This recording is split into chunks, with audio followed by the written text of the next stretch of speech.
سیدی یا رسول اللہ وعلی آلک و اصحابک یا سیدی یا حبیب اللہ، الصلاۃ والسلام علیک یا سیدی یا نور اللہ وعلی آلک و اصحابک یا محبوب رب العالمین۔ حضرات ذی وقار، تمام تعریفیں اللہ وحدہ لا شریک کے لیے جو خالق کائنات بھی ہے اور مالک ششجہات بھی۔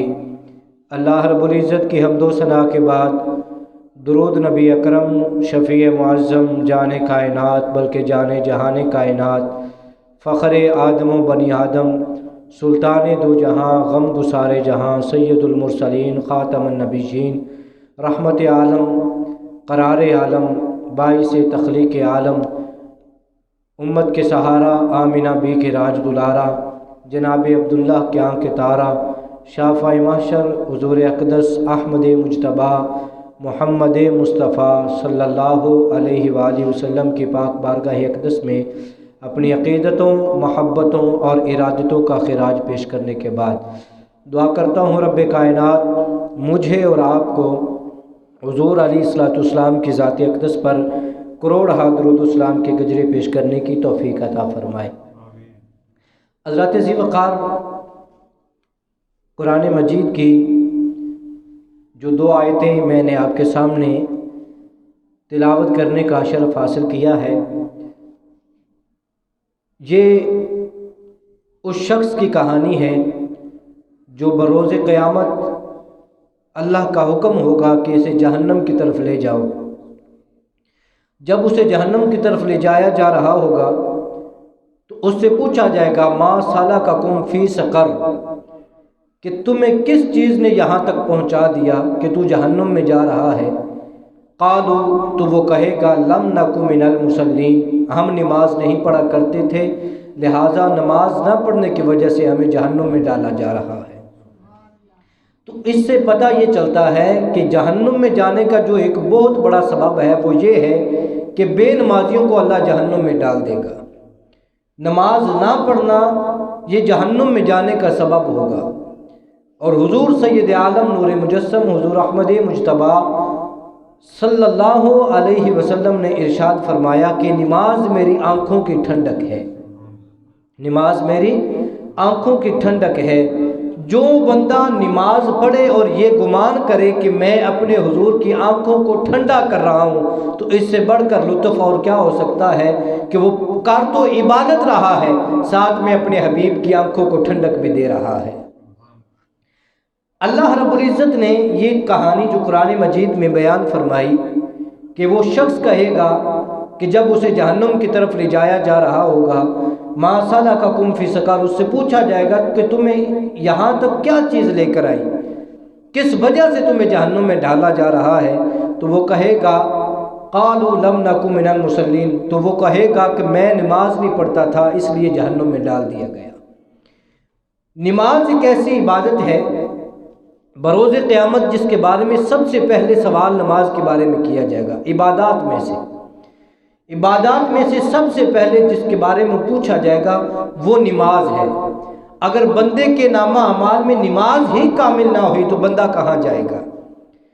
حضور جان جہاں علیہ الصلوۃ والسلام نے ارشاد فرمایا کہ نماز مومن کی معراج ہے، اور یہ نماز جو ہے یہ برے کاموں سے روکتی ہے۔ نماز برے کاموں سے روکتی ہے۔ جب بندہ مومن مسجد میں آتا ہے نماز پڑھنے کے لیے تو وہ ایک نماز پڑھ کر جب چلا جاتا ہے تو اس کے ذہن میں گمان رہتا ہے کہ میں نے دوسری نماز بھی پڑھنی ہے۔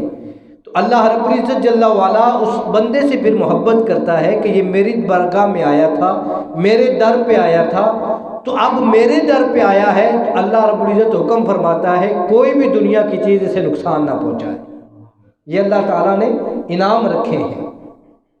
اب آگے سنیے، نماز واحد ذریعہ ہے اللہ رب العزت کے ساتھ رابطے کا۔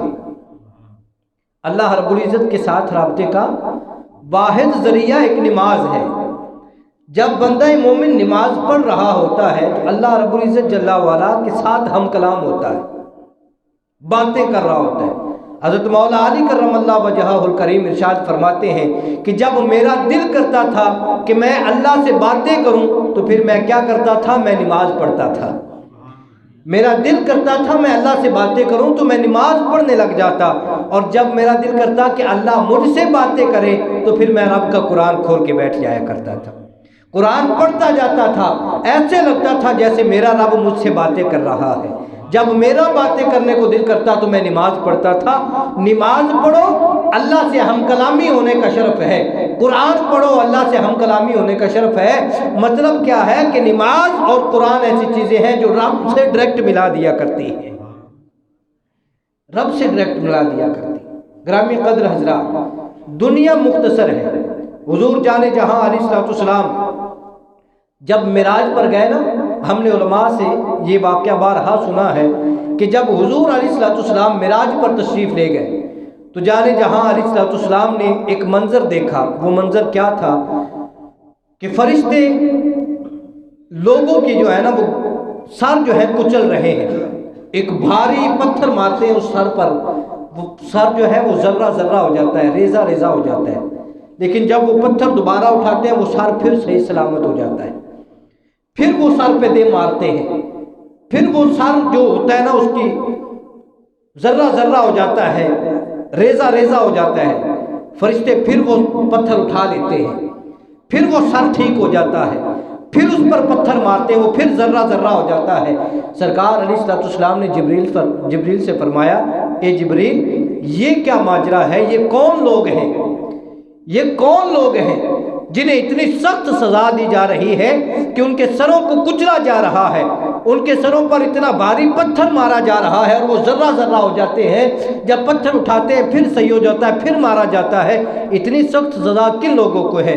تو حضور علیہ السلام کی بارگاہ میں جبریل عرض کرنے لگے، یا رسول اللہ صلی اللہ علیہ وسلم یہ وہ لوگ ہیں جو جان بوجھ کر نماز کو چھوڑ دیا کرتے تھے، یہ وہ لوگ ہیں جو نماز میں سستی کیا کرتے تھے۔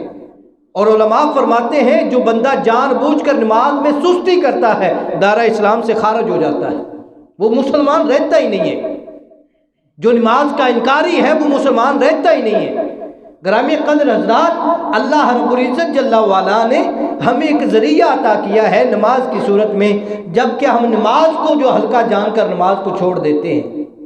میں نے ایک جمعہ قبل بھی ایک واقعہ آپ کے سامنے رکھا تھا کہ حضور کی بارگاہ میں ایک شخص حاضر ہوا اور آ کے عرض کی، یا رسول اللہ صلی اللہ علیہ وسلم میرا ایک اونٹ ہے، رات کو مجھے سونے نہیں دیتا، جب میں سونے لگتا ہوں تو وہ شور کرنا شروع کر دیتا ہے۔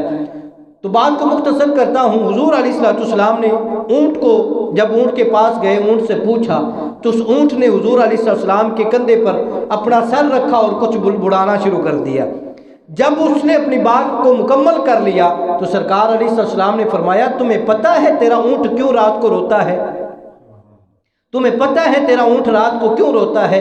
عرض کر لگا، یا رسول اللہ مجھے تو نہیں پتا، مجھے تو لگتا ہے یہ شور کرتا ہے اور میری نیند میں خلل پڑتا ہے۔ تو سرکار علیہ السلام نے فرمایا، یہ کوئی شوق کی خاطر تمہاری نیند میں خلل نہیں ڈالتا، یا یہ اسے کوئی گندی عادت نہیں ہے کہ یہ رات کو شور کرے، یہ مجھے کہہ رہا ہے کہ یا رسول اللہ میرا مالک جو ہے رات کو آتا ہے اور بغیر عشاء کی نماز پڑھے سو جاتا ہے اور جہنم کی آگ اس کے بستر کے نیچے جل رہی ہوتی ہے، اگر اسی حالت میں اس کا انتقال ہو گیا تو یہ جہنم میں چلا جائے گا۔ یا رسول اللہ میں تو اس آگ کو دیکھ کر روتا ہوں۔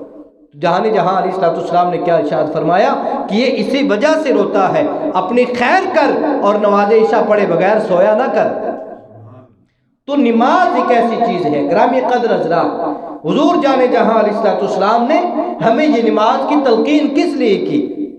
سرکار رات کو لمبے لمبے سجدے کرتے، غاروں میں جا کر سجدے کرتے، اور پھر حضور جان جہاں علیہ السلام نے یہاں تک حکم فرما دیا، جان جہاں علیہ السلام نے ارشاد فرمایا، اگر مجھے عورتوں اور بچوں کا خوف نہ ہو، عورتوں اور بچوں کا احساس نہ ہو، اب سنیے یہ فرمان، سنیے توجہ سے سنیے، جان جہاں علیہ السلام نے ارشاد فرمایا کہ اگر مجھے عورتوں اور بچوں کا خیال نہ ہو تو جو لوگ نماز نہیں پڑھتے میں ان کے گھروں کو جا کے آگ لگا دوں۔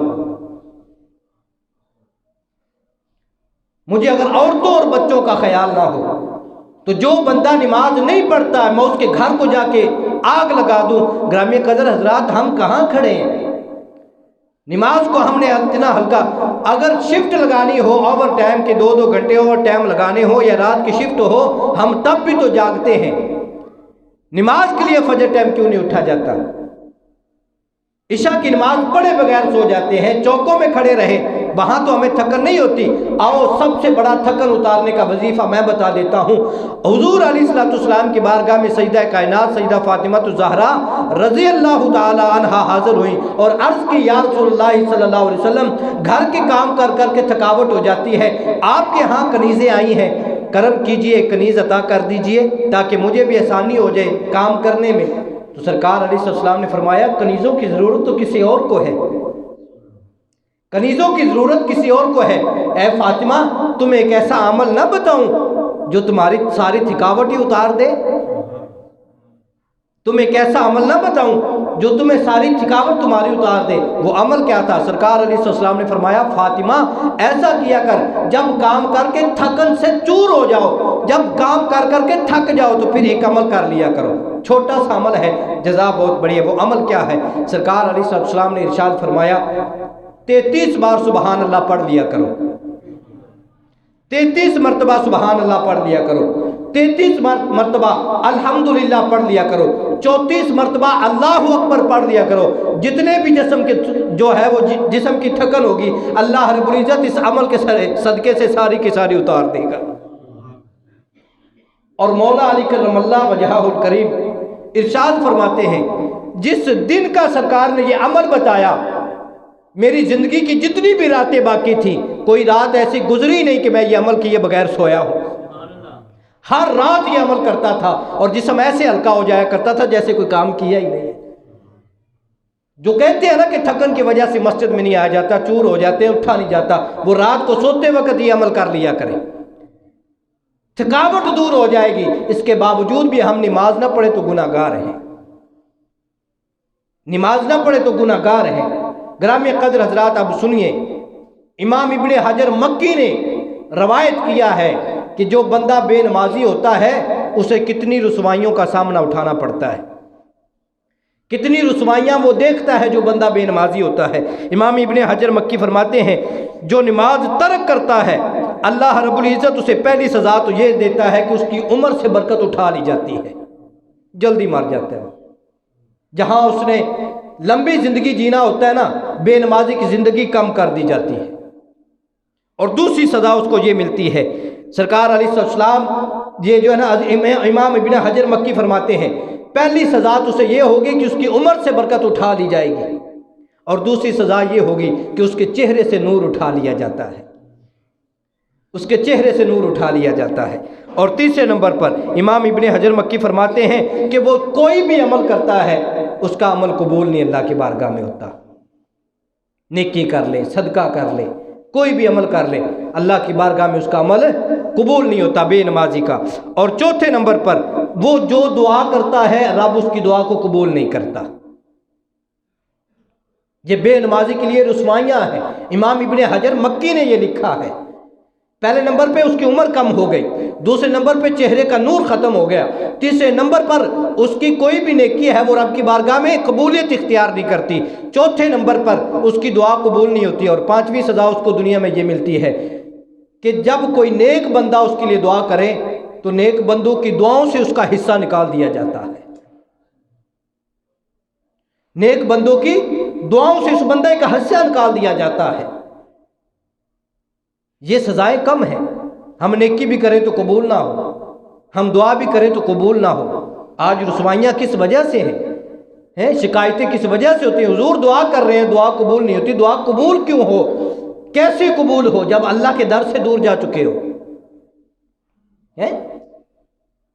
کوئی نیکی کر لو اس کا صلہ اچھا نہیں ملتا، کیوں نہیں ملتا؟ اللہ کے گھر سے دوری ہے، نماز سے دوری ہے، اللہ کے ذکر سے دوری ہے۔ اور پھر سنیے آگے مرتے وقت جو اسے 3 سزائیں ملیں گی نا بے نمازی کو، اسے بھی اچھے طریقے سے سنیے۔ سب سے پہلی بے نمازی کی سزا یہ ہے کہ وہ بھوکا ہو کے مرے گا، دوسرے نمبر پہ سزا یہ ہے وہ پیاسا مرے گا، تیسرے نمبر پہ سزا یہ ہے اللہ اسے ذلیل کر کے مارے گا۔ یہ دنیا کی سزائیں، مرتے وقت 3 سزائیں ہوں گی، قبر میں 3 سزائیں اور بھی ہیں۔ قبر میں 3 سزائیں کون سی ہیں؟ جانے جہاں علیہ السلام نے ارشاد فرمایا جو بندہ بے نمازی قبر میں جاتا ہے اللہ اس کی قبر کو تنگ کر دیتا ہے، اس کی قبر کو تنگ کر دیا جاتا ہے۔ علماء لکھتے ہیں کہ وہ بندہ جب قبر میں جائے گا نا تو قبر ہوتی تو اتنی قبر ہوتی ہے جہاں آدمی لیٹ سکے۔ اب قبروں کی یہ 2 دیواریں جب وہ بندہ قبر میں آ جاتا ہے نا بے نمازی، وہ آپس میں ملنا شروع ہو جاتی ہیں، ایسے ملتی ہیں اور پھر ایک دوسرے کو ایسے جکڑ لیتی ہیں۔ وہ بندہ بے نمازی اندر پس جائے گا جو دنیا میں نماز کو ترک کیا کرتا تھا، پھر وہ چھوڑے گی، پھر پیچھے ہٹنا شروع ہو جائے گی۔ پھر جب وہ بندے کی جو ہے نا وہ جان میں طاقت آ جائے گی، جسم میں طاقت آ جائے گی، وہ بندے کو پھر سلامت کر دیا جائے گا، پھر قبر آئے گی، اس کو پھر ایسے جکڑے گی، اس کو عذاب ہوتا رہے گا۔ دوسری سزا اللہ اس کی قبر میں آگ کو داخل کر دے گا، جو بے نمازی ہوگا اس کی قبر میں آگ کو داخل کر دے گا۔ اور تیسری سزا بے نمازی کی یہ ہے اللہ رب العزت اس کی قبر میں ایک ایسا اژدہا، ایک ایسا بڑا سانپ داخل کر دے گا جو ایک دفعہ ڈنگ مارے گا بندہ 70 گز زمین کے نیچے دھنس جائے گا، اسے پھر اٹھا لیا جائے گا، پھر وہ ڈنگ مارے گا، پھر 70 گز زمین۔ قبر کا یہ عذاب ہے۔ آگے پھر 3 سزائیں حشر کی بھی ہوں گی۔ جو دنیا میں سزائیں پہلی 5 ہیں جو زندگی میں آئیں گی، وہ پہلی عمر سے برکت اٹھا لی جائے گی، دوسری اس کی جو ہے وہ چہرے سے نور اٹھا لیا جائے گا، تیسرا اس کی نیکی قبول نہیں ہوگی، چوتھی اس کی کوئی دعا قبول نہیں ہوگی، 5ویں نیک لوگوں کی دعاؤں سے اس کا حصہ اٹھا لیا جائے گا۔ یہ 5 سزائیں تو اسے زندگی میں ملیں گی۔ مرتے وقت 3 سزائیں ہوں گی، بھوکا مرے گا، دوسرے نمبر پہ پیاسا مرے گا، تیسرے نمبر پر ذلیل ہو کے مرے گا، پھر 3 قبر میں سزائیں۔ پہلی سزا یہ ہوگی قبر کو تنگ کر دیا جائے گا، دوسری سزا ہوگی قبر کو آگ جو ہے نا وہ بنا دی جائے گی، تیسری سزا ہوگی اس میں اژدہا ڈال دیا جائے گا جو ایک دفعہ ڈنگ مارے گا 70 گز تک نیچے وہ جائے گا بندہ۔ اب 3 حشر میں سزائیں، وہ سنیے 3 حشر میں سزائیں۔ پہلی سزا یہ ہوگی کہ اس کے ساتھ سختی سے حساب لیا جائے گا۔ اب جس پر رب تعالیٰ سختی کر دے اس کے پلے کیا رہ جائے گا؟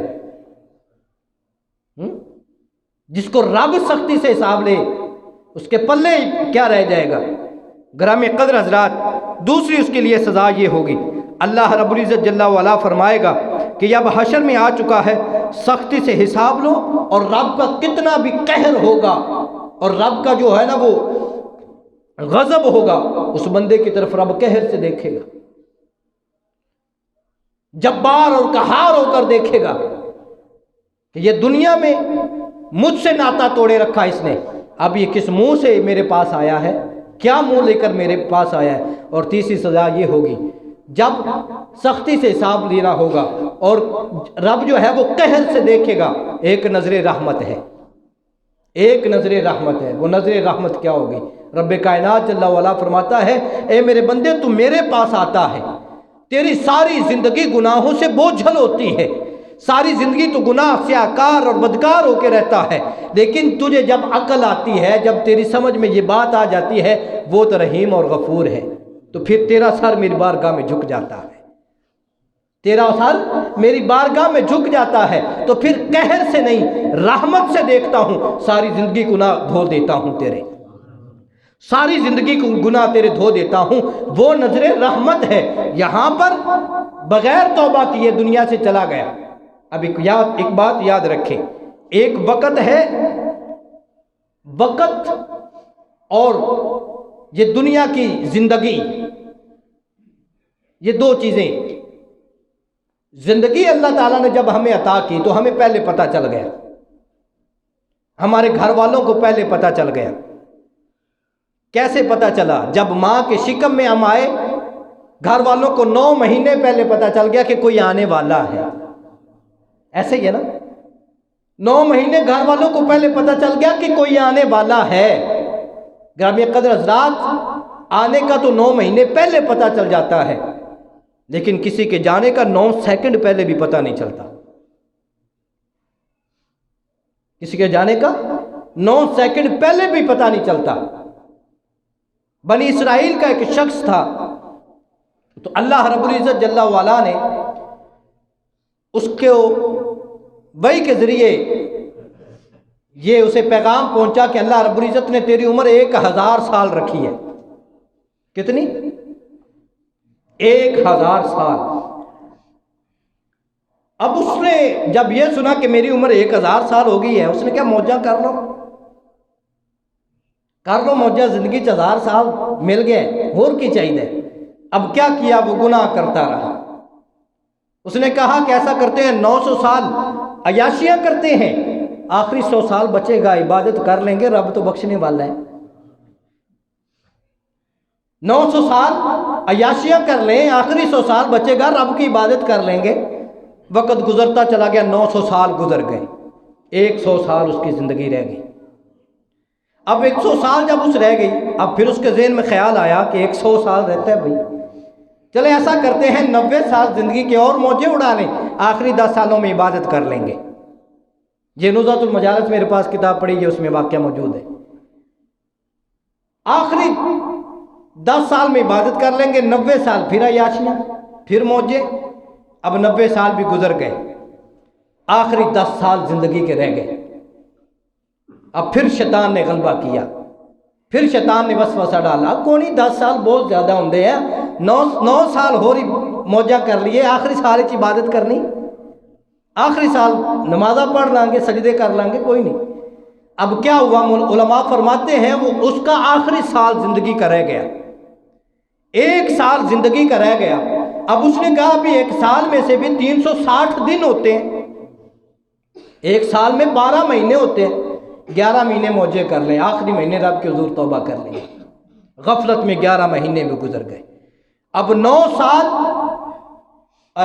سال اسی طرح، 99 سال گزر گئے اسی طرح، آخری سال کے 9 مہینے بھی گزر گئے، 10واں بھی گزر گیا، 11واں بھی۔ جب 1 مہینہ رہ گیا، اس نے کیا کوئی نہیں، مرنے سے پہلے توبہ کر لوں گا، ابھی بہت ٹائم ہے میرے پاس۔ آخر وہ وقت آن پہنچا، علماء فرماتے ہیں وہ بغیر توبہ کیے مرا، اور رب تعالیٰ نے فرمایا تجھے میں نے 1000 سال زندگی تھی اور تو یہ گمان کرتا رہا کہ آج توبہ کر لوں گا، آج توبہ کر لوں گا، افسوس کہ تیرا وقت آن پہنچا، اب تو جو ہے تیرا ٹھکانہ جہنم ہے۔ اے بندے، وہ شخص کے جسے 1000 سال کی زندگی دی گئی، وہ عیاشیوں میں گزارتا رہا، پھر بھی توبہ کیے بغیر مر گیا۔ لیکن اللہ رب العزت نے اپنے حبیب سے یہ وعدہ فرمایا، محبوب تیری امت جتنے بھی گناہوں میں مرضی ہو، تیری امت جتنے بھی گناہ کر لے، اگر شرمندہ ہو کے میری بارگاہ میں جھک جائے گی تو ساری زندگی کو گناہ نہیں دیکھوں گا، معاف کر دوں گا۔ وہ رب اتنا کریم ہے، وہ معاف کرنے پر راضی ہے، آؤ تو صحیح اس کی بارگاہ میں۔ تو فرمایا بے نمازی کو یہ سزائیں ملیں گی۔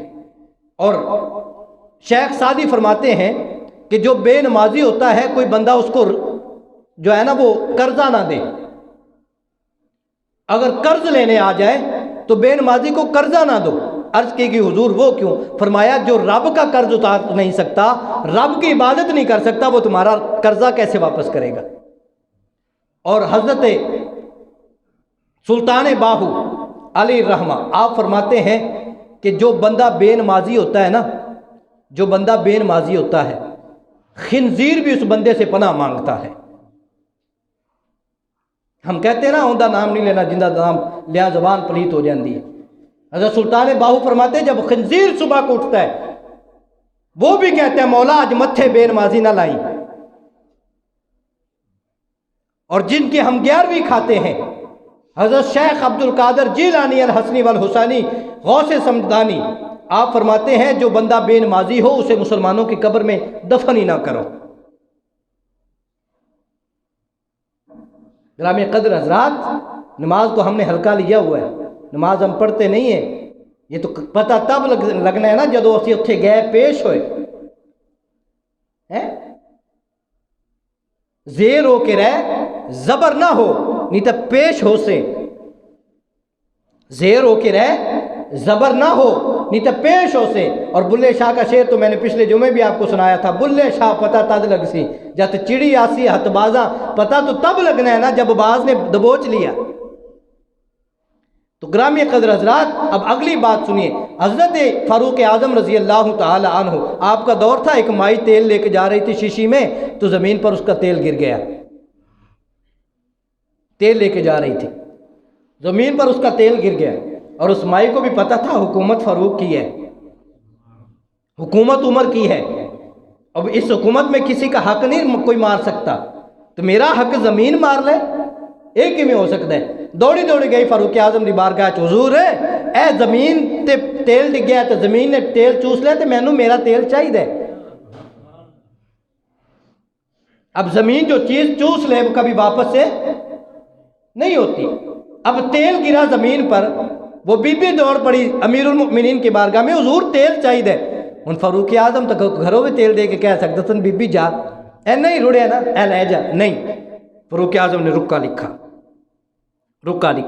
اور فرمایا بی بی جہاں پر تیرا تیل گرا ہے نا، وہاں پر جا کے یہ رکا رکھ دینا، وہاں پر جا کے یہ رکا رکھ دینا۔ اب وہ بی بی گئی جہاں پر اس کا تیل گرا تھا نا، وہاں جا کے اس نے رکا رکھ دیا۔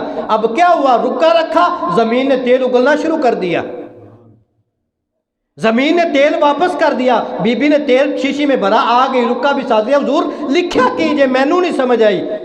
جدو لوکاں نو دکھایا نا تو تے لکھیا سی زمین ایس بی بی دا تیل واپس کر، نہیں تا تیری جگہ تے میں ایک بے نمازی نو دفن کراں دا، تیری جگہ تے ایک بے نمازی نو دفن کراں گا۔ گرامی قدر حضرات، زمین ڈر گئی اور اس نے کہا تیل واپس کر دیتی ہوں، کبھی بھی بے نمازی کو برداشت نہیں کر سکتی۔ اور ہم اللہ کے اس ذکر سے، اللہ کی عبادت سے منہ موڑ کے بڑے ٹیکے کے ساتھ ٹر رہے ہوتے ہیں، یہ زمین پناہ ہی مانگ رہی ہوتی ہے، مولا میرا سینہ ہے اور یہ تیرے سے سرکشی کرنے والا میرے اوپر چل رہا ہے، مولا۔ اللہ رب العزت پھر فرماتا ہے 4 دن کی زندگی اس کی، آئے گا تو ہمارے پاس ہی، آنا تو ادھر ہی ہے، دربار تو یہی لگنا ہے۔ تو جس رب نے، گرامی قدر حضرات چھوٹی سی مثال، اور میری گفتگو ختم ہو چکی ہے، ٹائم ہو گیا ہے، اگر دنیا میں کوئی ہمیں بٹھا کے چائے کی پیالی پلا دے نا، تو ہم جب بھی اس گلی سے گزریں تو اسے سلام کر کے جاتے ہیں، کیوں؟ یار اس بندے نے میرے نال نیکی کیتی ہے، اس بندے نے میرے نال نیکی کیتی ہے۔ ساری زندگی اندے تابے دار، اگر اسی احسان فراموش نہ ہوئیے نا تو اندی تابے داری چ رہاں گے، یار ساڈے نال نیکی کردا ہے، تے جدوں بھی اندے گھر کو لگاں گے سلام کہہ کے جاواں گے۔ ایک چائے کی پیالی پلانے والا تو اتنا معزز ہو جاتا ہے کہ ہم جب بھی گزرے اسے سلام کر کے جاتے ہیں، جس نے ہمیں زندگی دی ہے، جس نے ہمیں رزق دیا ہے، جس نے ہمیں عزتیں دی ہیں، ہم اس رب کو بھول بیٹھے۔ نماز تو دور کی بات، جمعہ 8 دن ہوتے ہیں، 8 دن کے بعد بھی کوئی اللہ کے ذکر کی طرف نہ آئے، تو سرکار علیہ السلام نے فرمایا جو بندہ جان بوجھ کے 3 جمعے چھوڑ دیتا ہے نا، اللہ اس کے دل پر سیاہ دھبا لگا دیتا ہے۔ جیسے جیسے وہ اللہ کے ذکر سے دور ہوتا ہے، اللہ اس کے دل کو سیاہ کرتا رہتا ہے، حتیٰ کہ اس کا دل ٹوٹل سیاہ ہو جاتا ہے، زنگ آلود ہو جاتا ہے، پھر رب کے ذکر کی طرف جانے کی اسے توفیق ہی نہیں ہوتی، رب کے ذکر کی طرف جانے کی توفیق ہی نہیں ہوتی۔ مولا علی کرم اللہ وجہہ الکریم ایک دن کھڑے ہوئے تھے، اذان ہوئی تو جسم پر کپ کپی طاری ہوگی، کانپنے لگ گئے۔ لوگوں نے عرض کیا حضور جب بھی اذان ہوتی ہے آپ کانپنے لگ جاتے ہیں، کپ کپی طاری ہو جاتی، ماجرا کیا ہے؟ تو مولا علی نے بڑا پیارا جواب دیتا، سنیو، آپ نے فرمایا او وڈے مالک دے گھروں بلاوا آیا ہے، پتہ نہیں میں پورا اتر بھی سکنا کہ نہیں، وڈے مالک دے گھروں بلاوا آیا ہے، پتہ نہیں پورا بھی اتر سکنا کہ نہیں اتر سکنا۔ وہ مولا علی جسے دنیا میں سرکار کہہ گیا علی تو جنتی ہے، علی تو میرا بھائی ہے، اور اپنے جگر کا ٹکڑا علی کو دیا، وہ یہ فرما رہے ہیں گرامی قدر حضرات، 1 دفعہ نہیں 5 دفعہ بلاوا آتا ہے، حیا علی الصلاۃ، حیا علی الفلاح، آؤ نماز کی طرف، آؤ کامیابی کی طرف۔ ہم اس کامیابی کو چھوڑ کر پتہ نہیں کس کامیابی کے پیچھے ہیں۔ تو یہ ایک ذریعہ ہے، ما سلککم فی سقر، جب ان سے پوچھا جائے گا کہ تمہیں یہاں کس نے لایا۔ یہ قرآن کہانی بیان کر رہا ہے، میں اپنی بات تو کر نہیں رہا، قرآن کہہ رہا ہے۔ قرآن میرا فرماتا ہے ما سلککم فی سقر، جب وہ لوگ جو جہنم کو جا رہے ہوں گے ان سے رب پوچھے گا کہ تمہیں یہاں، لوگ پوچھیں گے جو جہنمی جہنم کو جا رہے ہوں گے نا، تو دوسرے ان سے پوچھ لیں گے ہاں جی تانوں ایتھے کنے لے آندا ہے، ما سلککم فی سقر۔ تو قرآن میں رب نے یہ بات واضح کر دی، قالو، تو وہ لوگ کہیں گے جو جا رہے ہوں گے، لم نک من المصلین، ہم دنیا میں رہ کر نماز نہیں پڑھتے تھے، نماز نہیں پڑھتے تھے، آج اللہ رب العزت نے ہمیں جہنم کی طرف پھینک دیا ہے۔ گرامی قدر حضرات، نماز کو ہلکا نہ جانیں۔ میں نے شروع میں یہ بات آپ کو بتا دی ہے کہ علماء فرماتے ہیں جو بندہ جان بوجھ کر نماز چھوڑ دیتا ہے، جو نماز کو ترک کر دیتا ہے، دائرہ اسلام سے خارج ہو جاتا ہے۔ ٹھیک ہے نا؟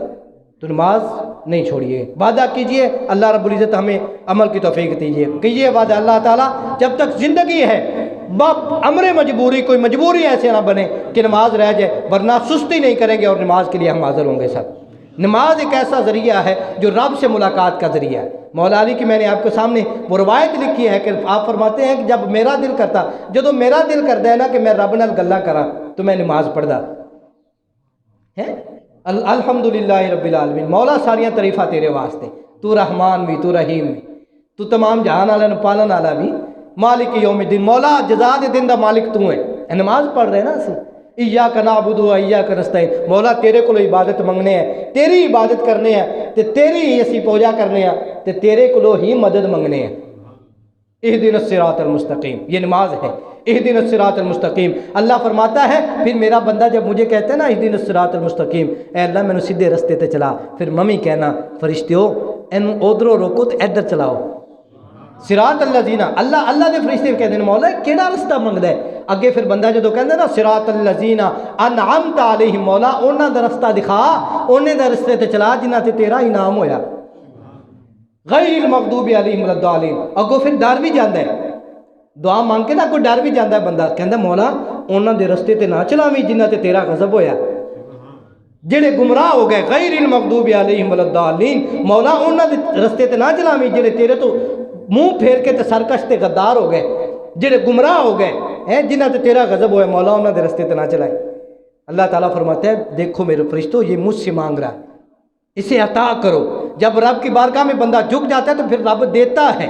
میں نے پچھلے جمعے بھی بیان کیا تھا نا کہ امام زین العابدین نے فرمایا تھا جدو میں اس مالک دی کدے نہیں موڑی تو میری کیویں موڑے بھائی؟